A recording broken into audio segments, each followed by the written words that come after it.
The Gateway brings you the day's news from the St. Louis region and across Missouri.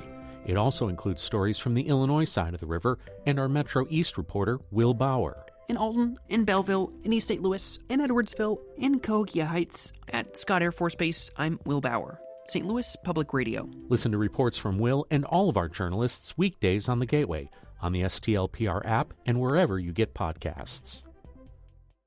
Hello and welcome to this week's Politically Speaking podcast. I'm your host, as always, Chris McDaniel, a reporter with St. Louis Public Radio. Joining me in studio today is...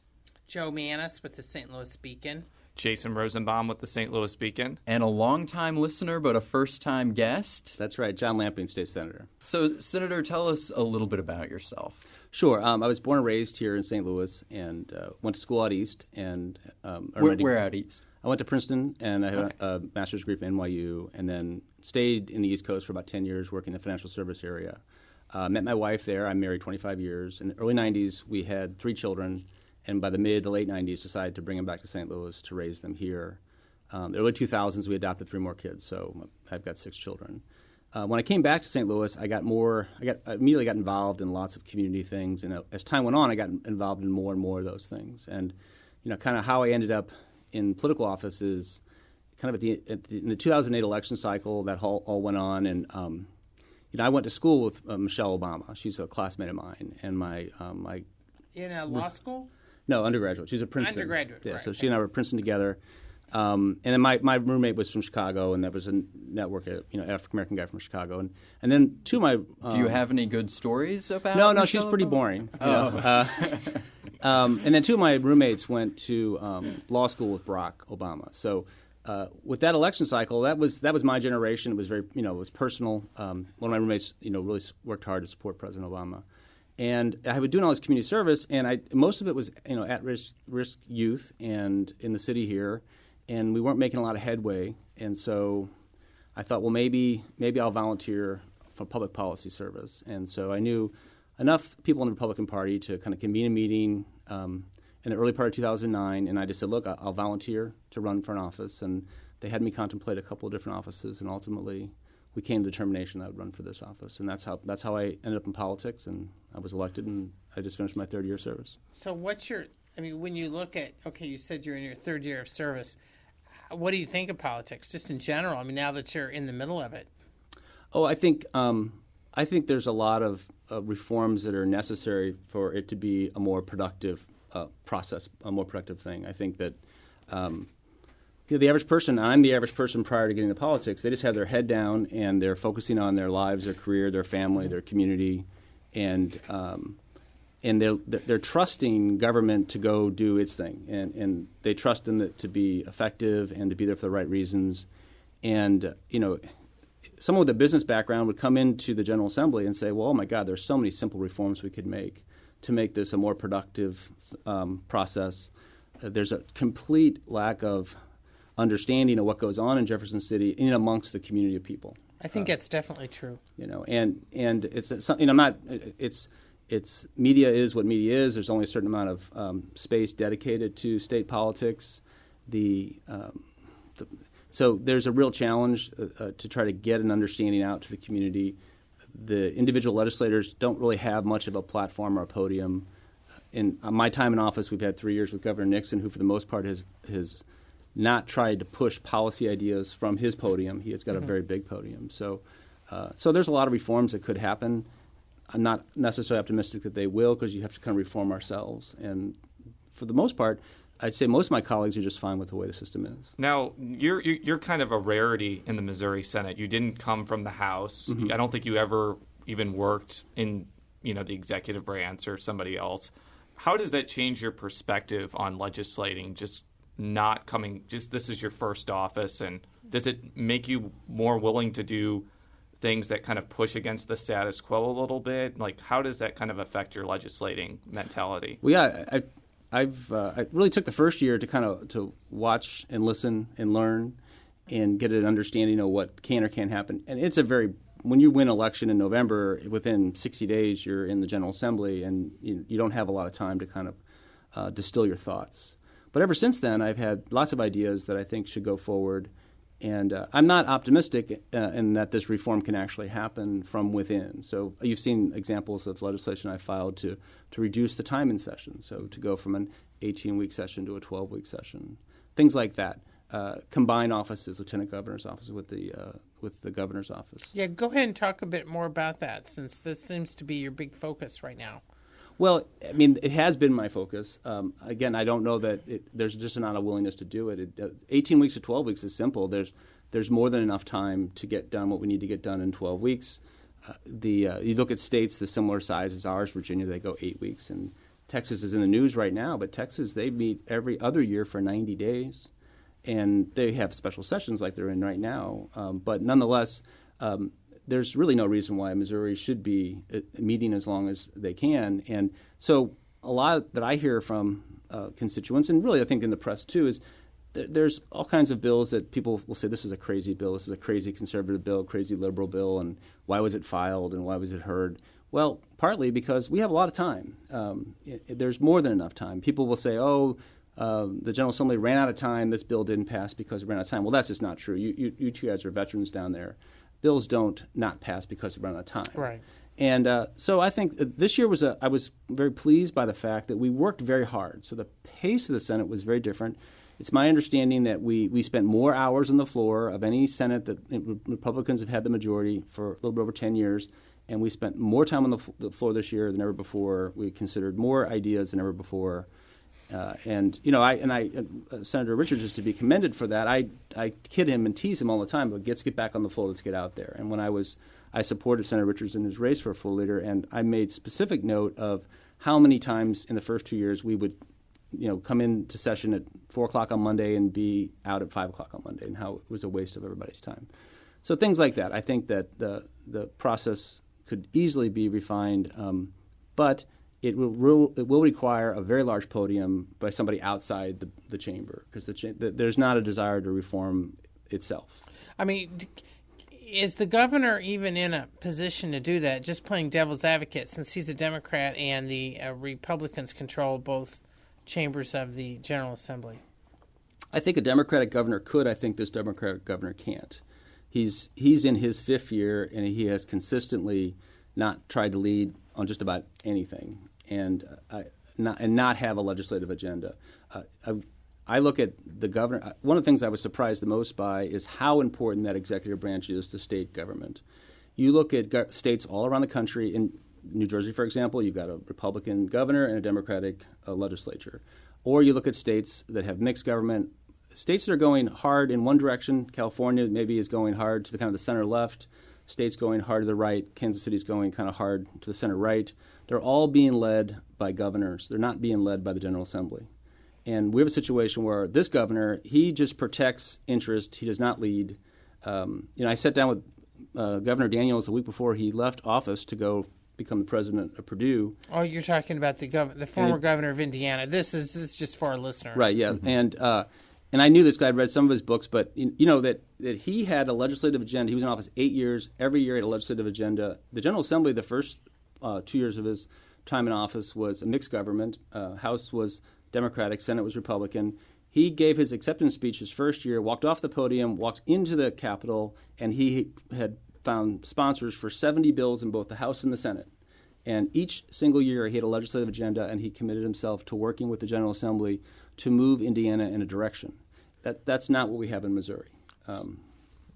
Yeah. So before we get into specific issues, what were some things that you kind of sponsored or spearheaded this year that you felt were particularly impactful that ended up passing? And if there was something that didn't pass that you'd like to mention? Or was ignored, which is what he's been talking about. Yeah. Well, sure. Each of the 3 years, I mentioned before, I have 3 adopted children, and when I got to the Capitol, I wanted to commit myself to kind of that universe of people, those children, adopted children, foster care children. And so each of the years I've been there, actually been relatively successful, sponsored legislation that addresses the concerns of that community, and actually had that legislation be signed into law. So this year, Senate Bill 47 was a bill that it came actually out of St. Louis County, the Adoption and Foster Care Coalition. They have a process where they place hard-to-place foster children, mid-teens kind of children, and there's this thing called a legal guardian, that the legal guardianship allows the legal guardian to actually have certain rights with respect to support for a foster child, but it was narrowly defined in the state of Missouri it was essentially a blood relative. Right. And so if I were your best friend living next door and you passed away and I wanted to be the legal guardian for your children, then I couldn't be the legal guardian by definition, even though you and I could be best friends. And so we expanded the definition of legal guardianship. The governor actually signed that earlier this week. And so that's really a compelling piece of legislation that, in that space, that I did put forward and that passed. I had another bill that was the third or fourth year in a row that we, as the state of Missouri, we offer accommodations to guide dogs if you're blind, but we don't offer them for when they're used as therapy dogs for autistic children or veterans that are dealing with psychological issues. And finally, that bill actually too was signed a few weeks ago. The thing this year that there's two things really that I would have liked to see come to be and that didn't pass or didn't make it through the final finish line in even the General Assembly. In December, when we I actually pre-filed legislation that ended up being part of it ended up being in our tax cut bill. I guess that was the House bill. I don't remember the number, but I actually had provided for transportation funding inside of the tax cut legislation. Right. That was the approach I wanted to take. The Senate never took that approach. When the Senate sent its bill to the House actually picked that up, and that's what they sent back to the Senate. That was where you're raising sales taxes and doing other things and lowering income taxes and other taxes as well. But in the bill that I pre-filed in December, that actually provided $400 million for MoDOT to do that.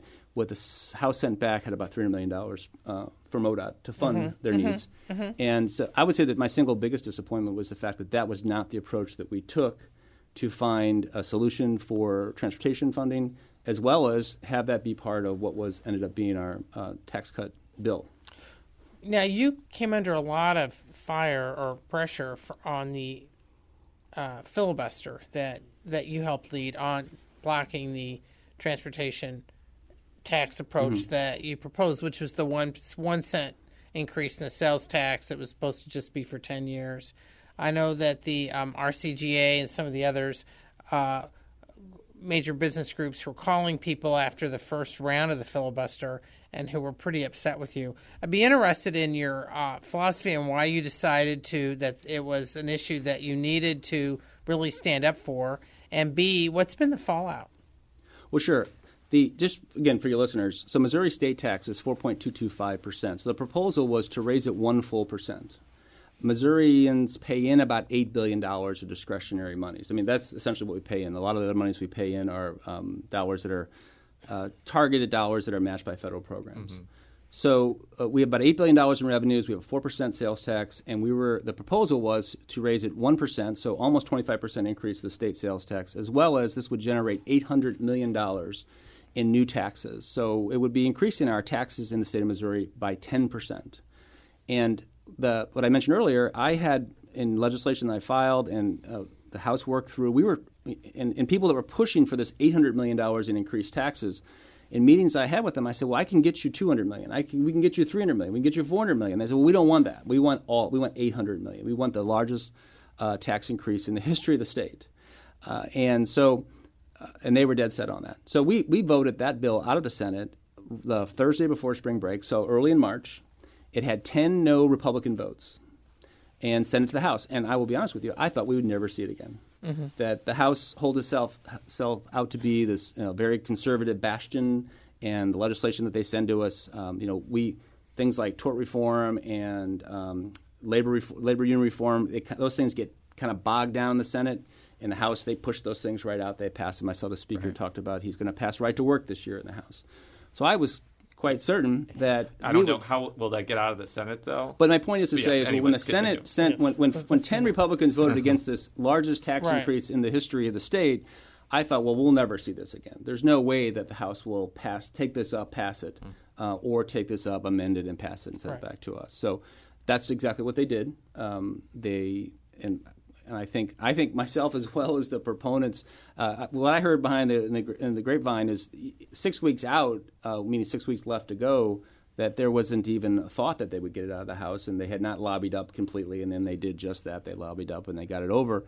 And it got there with 3 days to go, and at that point, again, for the benefit of your listeners, 10 Republicans voted no.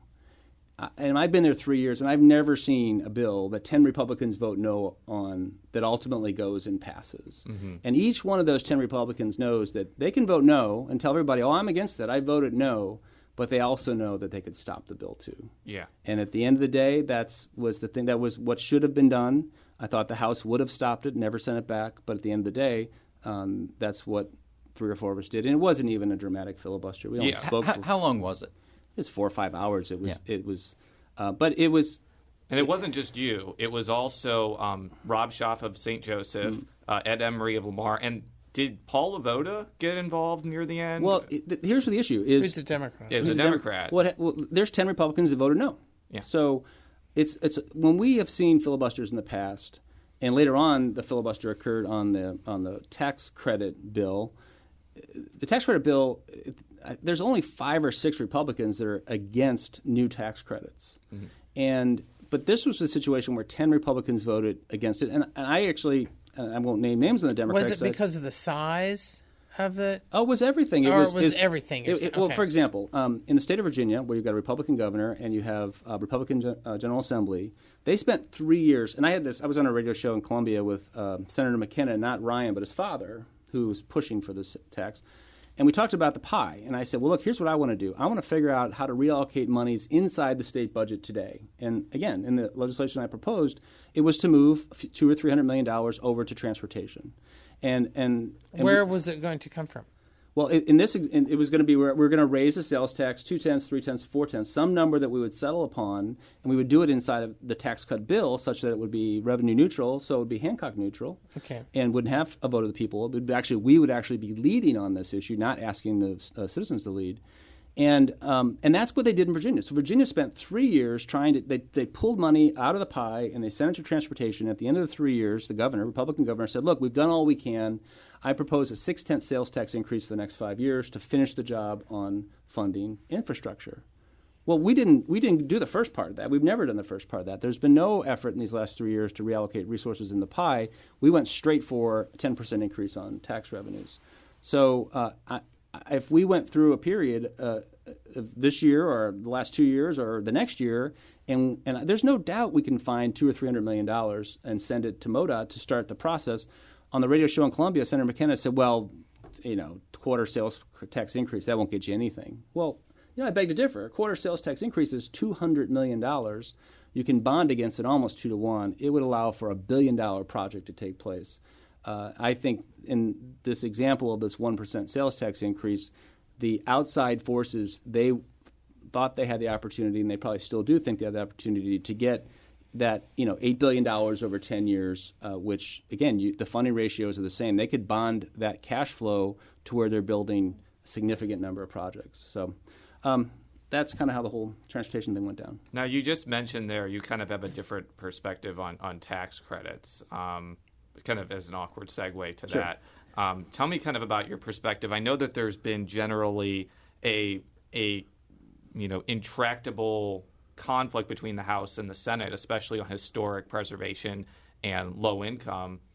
Which are the 2 largest tax credit programs. It's just for listeners. And a lot of people in St. Louis, for example, go crazy whenever you talk about capping the historic preservation. Which is the largest program in the country, almost by, if we could cut it in half, it would be the second or third largest in the country. So what's your perspective on this issue? Let's talk about the negotiations, the attempts the last 3 years to try to come to some resolution. So here's how I would describe that. I think there are a very small group of people in the Senate, not more than 5 or 6, that we look at each year. There's as many as $600 million in tax credits that are redeemed and authorized, and there's a very small group in the Senate that think that that's too much money. That again, our budget's $8 billion, so it's not. It's 8%, 7% of our entire budget. And that we think that number should not be $600 million. It should be maybe $400 million or $300 million. Or in some instances, some of us might think it should be 0 even, that there's that philosophical, we shouldn't be targeting state tax dollars. How good are we at allocating those resources? So there's a very small group that want that $600 million to be less than $600 million. There is an overwhelming majority in the Senate and in the House to maintain all the programs we have and to consistently introduce new programs. So this gets branded. So what's happened is at the beginning of 2011 session, when the big new program was the Aerotropolis. Correct. Senator Ferguson had filed nothing but reform bill that came from the commission that looked at reducing the exposure, and then Senator Schmidt carried Aerotropolis bill, and they were pushed together as a ways to try to get the two done. I think that's a mistake. I think that we should look at reform by itself, and we should look at new programs by themselves. So there's not a majority of either the House or the Senate that wants to do reform, meaning they want to reduce the liability. The bill that the House passed late in the session and that Senator Schmidt brought to the Senate floor that our leadership wanted us to pass was not tax credit reform.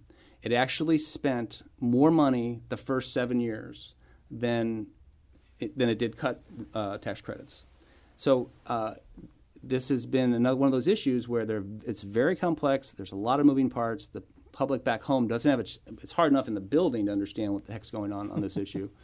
But I think that it's kind of irreconcilable in that enough of us in the Senate want that $600 million to be less, and enough people in the Senate and in the House have no problem with that, and they have no problem with it being more. Why do you think that is? Why does some want it to be more? I mean, I'm just trying to explain it. Well, if you're a fan of smaller limited government and you actually go and successful in that approach to governing, and you come back home and people say, well, what'd you do? And you say, well, I decreased the size of government. It's now smaller. It's less intrusive. It's limited. Some people say, well, that's nice. That's great. But if I go home and say, hey, you know what? I sponsored a tax credit bill that's going to create this activity. You're going to go see it, feel it, and touch it. And I've got people that really want that to happen, that live in your community, that make a lot of noise and do their own press releases. Well, that, from elected officials' point of view, that's a pretty good deal. So that sounds good. I did this. People applaud me for it. The press covers the activity. And so there's an inclination and a tendency for elected officials to gravitate towards that approach to legislating, which is to have said that they did something in their time that's tangible. We talked about pressure on the transportation bill, but was there a lot of pressure from St. Louis development interests, banks, rehabbers to keep everything the same for you? Well, to keep everything the same, that was exclusively the historic tax credit people. Okay. And I just would suggest that that's a program that's completely out of control. To think that we could cut it in half and it would still be in the top 2 or 3. When I tell people that we spend more money on historic tax credits than the 13 original states spend on tax credits, that we spend more money on historic tax credits than the state of California spends on tax credits. And I actually think that their demand for the size of their program really works against lots of other things. Paul McKee worked. He was looking for $7.5 million to help with the land assemblage process of redeveloping the north side, and there never once was a moment where the historic tax credit people, who think would benefit mightily by the redevelopment of North St. Louis City, there was never once where they said, "Well, look, we'll lower our cap $7.5 million to get money to go to the north side." It's a very tight knit community of people that benefit by that historic tax credit program. And they are loath to have that number come down at all. The same thing for the low-income housing tax credit program. Now, you mentioned before the show that I guess your biggest priority for the next year or so is going to be ethics reform. And in some ways, what he did with tax credits kind of fits in with that. Yeah. Mm-hmm. So I wanted to just generally, what would you like to see? I know you sponsored a bill that would have... It was brought up briefly, but then... Nothing happened with it. It was toward the end of the session. Am I correct? That's correct. In that? Yeah. Okay. So explain the bill first and kind of explain your ideas. The only ethics bill that got through committee and got onto the floor this year was to dramatically change the ability of a legislator to become a paid lobbyist. So at one point the bill was to ban it for life. Later on, to get it out of committee was to limit it to 10 years. And it got to the floor where you'd be limited to 10 years, with me understanding that that's probably would have to be amended to a smaller number. The reason it spent so very little time on the floor was that, and I sympathize to some degree, the Democrats had filed all kinds of ethics legislation, none of which got heard in committee.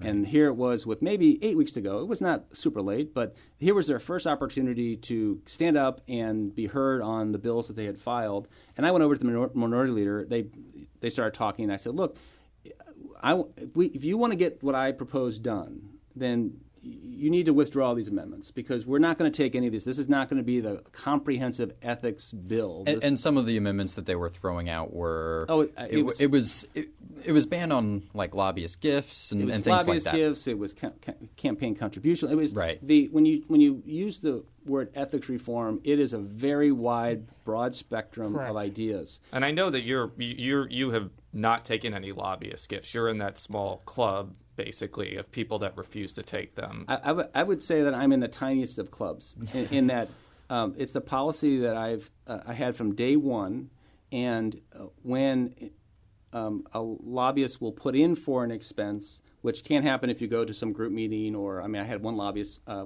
met him at Starbucks, and he put in an expense for $2.50.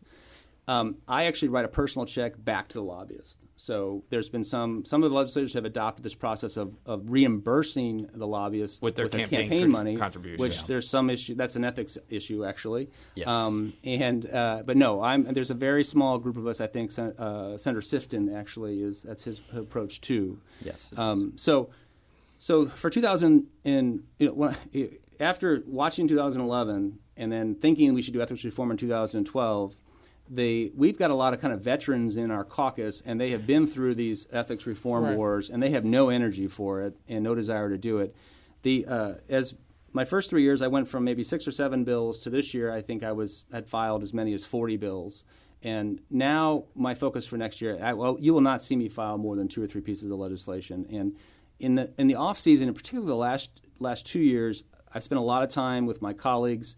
We started caucusing. The caucus you see today started caucusing after 2011. Right. And we really, because we were just somewhat disgruntled, and we thought we needed to begin this process of becoming a team. My entire focus in this offseason is on ethics legislation, and it will be, I'm looking at the entire spectrum.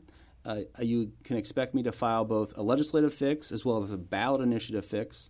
In these conversations, I'm more than likely to end up talking to outside groups that are also contemplating the ballot, and I think that would be the best use of this. Now, what about campaign contribution limits? Because that typically gets thrown in with this ethics reform umbrella. What's kind of your take on that issue? Well, philosophically, I think it's free speech, so I'm against campaign contribution limits. Okay, so that's the philosophy. But the reality is that there are lots of different feelings about lots of different things. And so I'm going to enter into this entire negotiation with understanding that I might have to negotiate. I'll tell you where I'm centered, though. Right, that's what I wanted to know. What's your key? Where I'm centered on ethics reform is it's on the legislators themselves. So I think we need to hold ourselves to the highest possible standard. We are entrusted by the people. So there are things like, for example, restricting the lobbyist, legislators from becoming a lobbyist. That's very important to me. Things like that, things that help the legislators hold themselves to the highest standard. Now, does it hurt?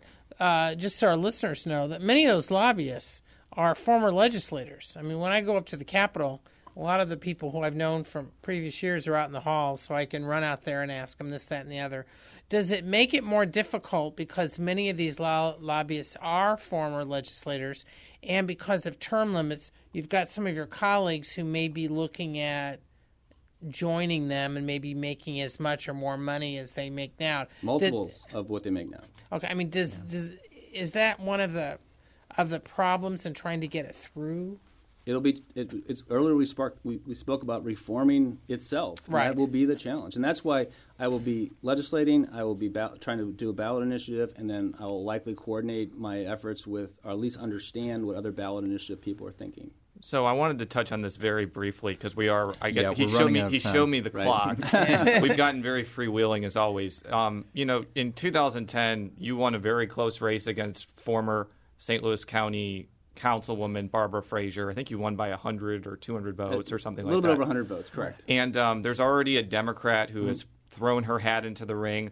I read an article on Creve Coeur Patch that you're thinking of possibly your decision on whether to run again is a little uncertain right now. I wanted to just get kind of what your sense is about next year and whether you run. It's entirely dependent upon my family. So I'm the father of 6 children. My second youngest child not shortly after I was elected to office in 2010. She's an accomplished gymnast. She's Chinese. She's got a physical advantage in a lot of ways. And we had to move her to Blue Springs, Missouri to train. And that's a center that they develop national team gymnasts. So there's 4 girls that train there now on the national team. That began in May of 11, and beginning in the fall of last year, my entire family, none of my family, lives in St. Louis County. Oh, so you're so I live in St. Louis County.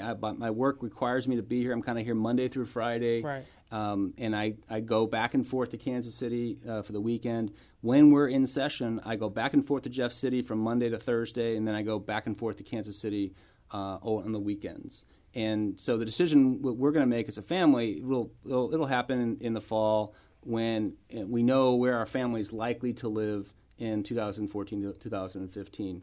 If I were deciding today, my family would be living in the Kansas City area for the next few years. And that's it. I enjoy what I'm doing. I appreciate the people that I represent. But in my family, we go God, family, and country in that order. And my family's not with me in St. Louis Legislating is probably number 20 on that list, well, or something like that. That falls into the country. country. The country. Yeah, part. I mean it's important, but not as important. Yeah. Right. So I'm working on the first one, and then my family has always been a huge priority. We came back to St. Louis to raise our family. I have a really extraordinary family, and they have made a tremendous sacrifice and they've come and gone to St. Louis. We try to stay together as a family as much as we can, and I never would have run for state senate if my family was training in Blue Springs, Missouri. Well, So does your family support what you're doing in Jeff City? They support. We've made a commitment, so they understand that that our family, that Dad made a commitment. He ran for this office, and he has to fulfill his commitment. That's what we teach our children, to finish what you start. Well, I've said this publicly, but if you decide to run for re-election, I think you'll be a formidable candidate just because, in 2010 you ran in, I guess, a more Democratic district than almost it is 60% Democratic. And I now think it's less Democratic. I think it'll be a close race either way. I think it's just a swing district. And, if you don't decide, I'm sure there'll be a Republican free-for-all, and it'll be a fun race to cover. I don't know. I would disagree with it's not a swing district. It is a Democratic district. Oh, okay. Okay, and I guess I was being more charitable. No, it's a Democratic district that happens to be held by a Republican. And when we look at districts like this district now is 53 or 54% Democrat. Okay. When we look at Republican seats, they're the same number. Those are Republican seats. Yeah. Well, we'll have to have you back on next year to discuss or make an announcement. Not either way. next year, like in a couple months. In a couple months. Well, that'd be great.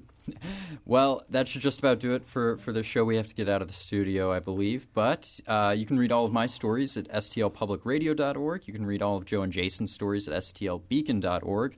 You can follow me on Twitter at @CSMcDaniel. You can follow Jason on Twitter at Jay Rosenbaum. You can follow Joe on Twitter at Jay Mannies. That's JMANNIES. And you can follow the Senator on Twitter at John Lamping. Well, Senator, thank you very much for joining us. We'll be back next week with no guest since it's the holiday. Since it's the holiday week. July 11th. But we do have one on July 11th. Senator Maria Chappelle-Nadal. Should be a great show. Compelling podcast. Very compelling. So, Senator, thank you for joining us. We'll be back. Until then, so long.